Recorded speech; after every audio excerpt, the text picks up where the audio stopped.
Welcome. You're back with the Nasty Pastor, and I'm back with another Our Daily Bread reading. And it comes from 1 Peter 2:21-25. The title is A Christ-Like Response. George was working on a construction job in the heat of the Carolina summer sun when someone living nearby walked into the yard where he was working.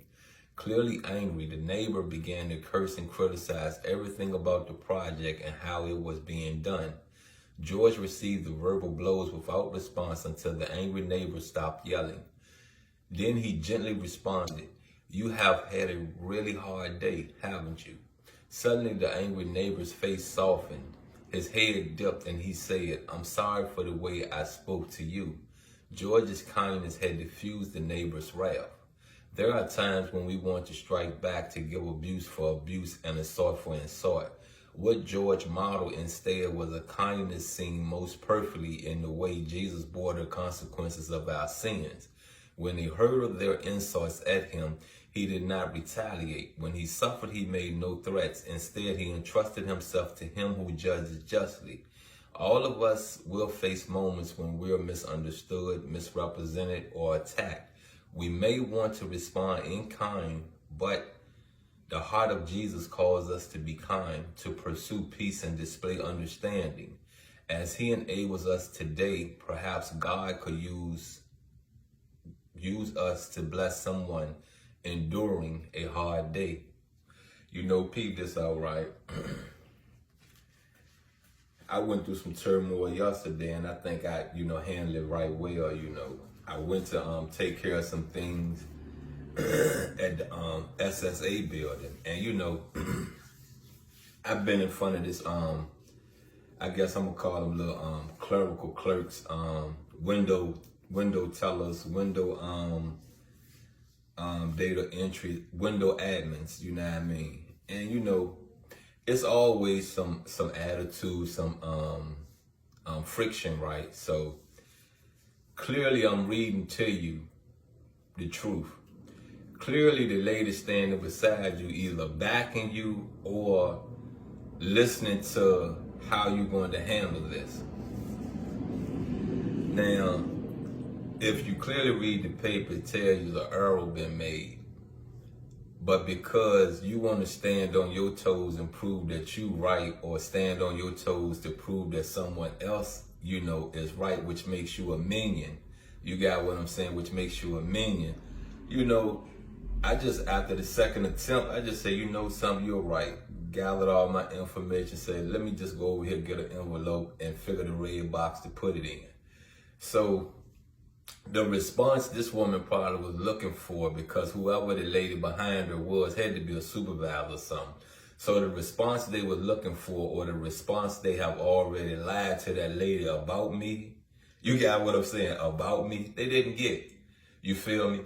And then peep this, right? I was already peed off because from the Richmond airport, that's where my drive belt had gave out. It had broke. So I had to walk it down, my scooter down from the Richmond airport to the SSA building. So you would think that, the average person be heated. You got what I'm saying? It's hot out there. I'm sweating a little bit. Then you go in here, you find a person can't comprehend that sits behind a desk, a government desk, that should have an education, or at least a common sense more than you, right? Because they're dealing with people's lives. You got what I'm saying? Look, I went outside. Well, to be honest with you, I saw a good, he's a security guard there. He just brightened my day every time because he looks like my cousin Lonnie. So when I see him, I get thinking about Lonnie, you know what I mean? And that brings a smile to my face. Rest in peace, Lonnie. Rest the dead. But it brings a smile to my face. And me and him talking about what's wrong with the scooter. And I said, I did check the oil, and I'm hoping it ain't the drive belt, because I can hear that the drive belt not broke. But once I get out there, I do all my checks, what could be. I go check the timing, because sometimes when the timing off, it's not going to move right. So I checked the time, and I said, okay, the timing line right with the valve wheel. You know what I mean? The valve wheel, the timing wheel. All that, the fly shaft and the timing wheel lining right. I said, okay, it gotta be the belt then. I pull that off, I see that it's the belt. I said, well, good.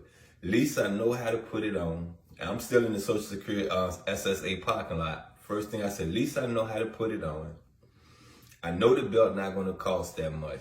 9 times out of 10, if I can't find the belt in the store, I can always take it down to Brook Road. I can always go down to Brook Road and get them to order the right belt for me. So, biggest thing I said to myself, okay, let me walk this back up here to the tow truck place across from the salvage barn, which is right there by the Richmond Airport. I seen a tow truck come out there when I was walking it down. So I get up in there and find myself in face to face with a racist. You know, I go in there with, do you have this part number? Boom, boom. We don't sell parts. Cool. Is there a way that you could call me a tow truck? We don't have a tow truck. And it clearly say on the sign, tow is for a small fee. You got what I'm saying? And then I seen the tow truck come out there, which I'm a lead the business nameless, but that's a racist I encountered yesterday.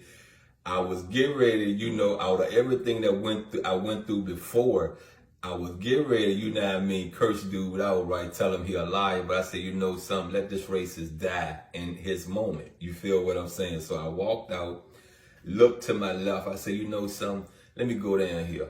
So I went down here and directly across from the salvage barn, TNT, you got what I'm saying, auto repair. A dude in there helped me to a nice tow truck driver that was very helpful for a low cost. And I thank that man very much that he did get me and my scooter back home. And I say to this, you know, we shook hands, and I don't get to shake hands with many people. You got what I'm saying? If I shake your hand, I love you. You got what I'm saying? If you shake your hand back to me, I feel that you have some type of concern, some type of love for me also. I've dealt with people that don't speak. I've dealt with people that will not shake your hand. I've dealt with it all. You got what I'm saying? But my point and my point that I'm really trying to make is that I went through a Christ response yesterday, and I'm glad I handled things the way I handled it. You feel what I'm saying? I really, through that adversity, through that turmoil, there was times that I did, you know what I mean? I snapped on people. You got what I'm saying? And I'm glad I showed growth. I'm glad I showed that I evolved from some things. You know, I thought about it. I said, boom, all right, bam, boom, okay, boom, boom, all right, cool. I ain't got to argue with you. Everything good. But look, you've been with the Nasty Pastor. Keep your strength, keep your faith, keep your belief, and always know that the devil is lurking. The devil is in your face, and you must remember, you're not judged by their deeds. You're judged by yours. Look, I'm out and I love you. You've been with the Nasty Pastor.